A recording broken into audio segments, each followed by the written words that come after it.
Hi అండి, నమస్తే. నేను మీ స్వర్ణ. వెల్కమ్ టు మేకింగ్ విత్ స్వర్ణ. విన్నారు కదా ఎలా గలగలలాడుతున్నాయో క్రిస్పీగా పొటాటో చిప్స్ ఎలా చేసుకోవాలో చేసి చూపిస్తానండి. చాలా సింపుల్ ప్రాసెస్లో చేసి చూపిస్తాను.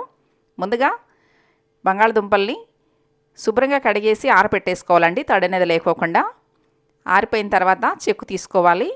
చెక్కు తీసిన తర్వాత కూడా క్లాత్ తోటి తుడుచుకోవాలండి, తడనేది లేకోకుండా ఇలా తుడుచుకోవాలి. నేను చూపిస్తున్న విధంగా చెయ్యండి. పొటాటో చిప్స్ చేయడం ఇంత ఈజీనా అని అనుకుంటారు మీరే.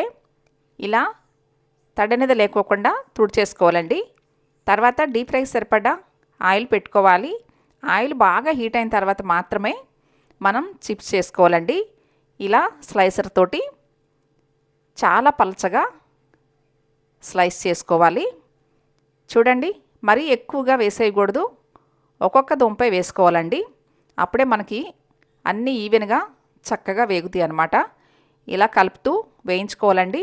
ఎక్కువ టైం కూడా పట్టదండి వేగడానికి.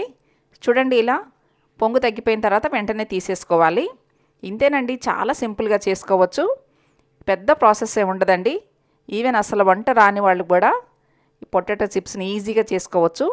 ఇప్పుడు ఈ కిందున్న టిష్యూ పేపర్ తీసేసేయాలండి. తీసేసిన తర్వాత చిన్న స్పూను సాల్ట్ వేసుకోవాలి. తర్వాత చిన్న స్పూను కారం వేసుకోవాలి.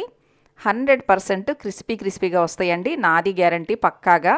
మీరు తప్పకుండా ఇలా ట్రై చేసి మీకు ఎలా వచ్చినాయో నాకు కామెంట్ చేయండి. ఎయిర్ టైట్ బాక్స్లో పెట్టుకుంటే 1 మంత్ పైనే క్రిస్పీగా ఉంటాయండి. ఈ పొటాటో చిప్స్ రెసిపీ మీకు నచ్చినట్లయితే ఈ వీడియోని లైక్ చేయండి, మీ ఫ్రెండ్స్ అండ్ ఫ్యామిలీ మెంబర్స్కి షేర్ చేయండి. నా ఛానల్ని సబ్స్క్రైబ్ చేసుకోండి. Thanks for watching.